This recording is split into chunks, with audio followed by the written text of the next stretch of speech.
Hello, beer tubers, and welcome to another beer review with me, Peter, the Master of Hobbits. Today, joined by Alex. Yes, all the way from the States. So we're checking out a beer a good friend of mine brewed. Freilich is his name, and I worked with him in Ølkollektivet, a local beer store. He was one of my colleagues. We've known each other through the beer scene. He, after working there, started a brewery called Bad Seed Brewing, which was a contract brewery, but he finally got his own location, which is, he brewed in Copenhagen, lived there for a while, moved back to Aalborg, where he's from, and opened in an old soda factory outside of the city. He opened the brewery, and I think he's actually brewing his first batch of beer there on Monday. This was contract brewed, as some of his other batches. Most of the stuff he's done was on tap, but I actually reviewed a crowler version of this that I got from Basement Beer Bar a few years ago. But this is the barrel-aged version of that beer, which is Good Morning Vietnam. So this is his Imperial Coffee Stout, Vietnamese coffee stout, inspired by Vietnamese iced coffee. And it is on 8.3% alcohol, and it's spent 5 months in Stauning whiskey barrels. Stauning Whiskey is a Danish whiskey producer, and they do like rye whiskeys, and they do bourbon-inspired whiskeys, I think, too. They do a lot of different inspired whiskeys. So they put in barrels from them. It doesn't say which ones, but yeah, it says that it should impart flavor of toasted oak, vanilla, and coconut to the already decadent base beer that's also made with lactose. Contains barley malt, oats, rye malt, hops, lactose, and yeast.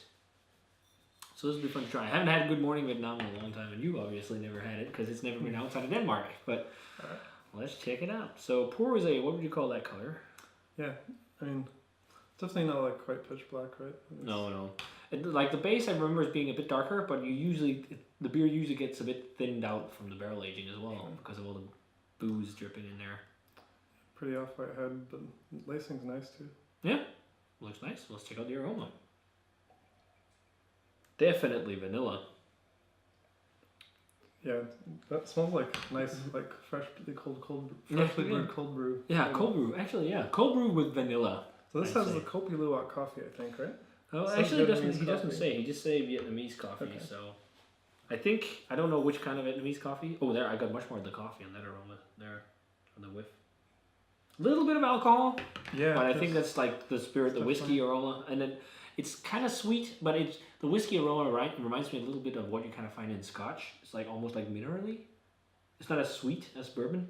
Yeah, I think so. I think it's definitely from the barrels. Yeah. You wouldn't really have it at 8.2, yeah? No. 8.3. No. And then some toasty, woody notes. Maybe a bit of roasty, malty, kind of chocolatey aromas underneath. Let's give it a taste. Yeah. Cheers. And also, we gotta say thanks to Freilich for this one. He actually gave me this bottle, so cheers, dude.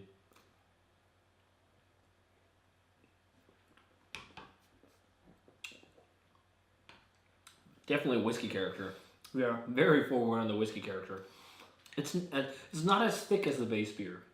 The base beer is a whole lot thicker. It's like a medium, but very silky body. I'm getting a lot of that woodsy note on the back end. For sure. The woody. Yeah. It's like really there. Like kind of oaky. Mm-hmm. Like pretty strong, actually. Yeah. And there's also some of the coffee playing in, but I think the biggest dominant flavor is actually the spirit itself. I think so. Like the whiskey. It's really there. It's reminding me of Limfjordsporter, which you'll also try for the first time soon. Not on camera though, but they aged that in Stauning barrels, or I think at one point. It has a similar barrel character actually in terms of the whiskey flavor. There's some spiciness to it as well, which could be from the spicy rye in there. I'm thinking it's kind of like sometimes you get spicy notes with whiskey, things like that. So it might be like translated from the barrel over to. Yeah, that could also be. Yeah. And then there's the coffee. There's definitely vanilla, but again, the coffee. I think the lactose boosts vanilla flavor along with the barrel. Yeah. And then you get a little less coffee on the flavor than the aroma. I usually don't like too many lactose beers, but this is not so overwhelming. Sweet. No. It's really just It's almost not there, which is good. It's pretty nice. It's not mind blowing though. I think it's a nice first attempt at barrel aging beer. I'm thinking like a straight 90 or something like that. Nice beer, but nothing that's gonna like blow your mind completely. But it will be fun to see when he gets started in brewing on his own system up there and starts to play around with things on Monday. I think. Yeah, I think I go like 85 or 90. It's pretty good. Yeah, I think that range like 85 to 90, something like that. Like quite nice beer, not like completely mind blowing. Yeah, it's really enjoyable. Yeah, for sure. Nice drinking beer. So if you guys had a chance to try the Bad Seed Brewing Barrel Aged Good Morning Vietnam, let us know what you thought of it. Thanks a ton to Frolic for passing this one on, dude. Looking forward to see what you're going to be producing in the future. And as always, guys, remember to comment, subscribe, check out the Facebook fan page and Twitter and Instagram. Give this video a thumbs up if you enjoyed it. And we're going to say cheers. Cheers. And see you guys in the beer review.